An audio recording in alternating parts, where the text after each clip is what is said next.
ও মা, আজ দুপুরের লাঞ্চ থালিটা একটু দেখিয়ে দাও। আজকের লাঞ্চ থালিতে রয়েছে, আজ রবিবার একটু স্পেশাল রয়েছে। প্রথমে একটু গন্ধরাজ লেবু দেবো, একটু পেঁয়াজ দেবো, আর একটু শসা দেবো স্যালাডে, ঠিক আছে। আর প্রথম পাতে খাওয়ার জন্য দেবো উচ্ছে ভাজা,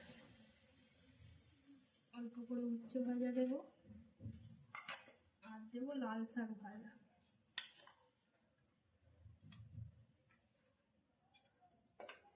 আর রয়েছে থোড় ভাজা।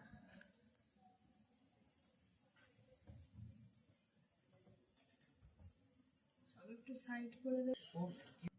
আজকে স্পেশাল রয়েছে চিকেন কারি, একদম লেগ পিস, বড় লেগ পিস, আলু, একটা ধামসা আলু, আর লাল লাল ঝোল ঝোল করে করেছি। আর শেষ পাতে রয়েছে আম, যেটা এখন আম প্রয়োজন খাওয়ার শেষ আর পাতে। এক গ্লাস জল। ঠান্ডা এই জল। হলো আজকে আমাদের রবিবারের খাবার।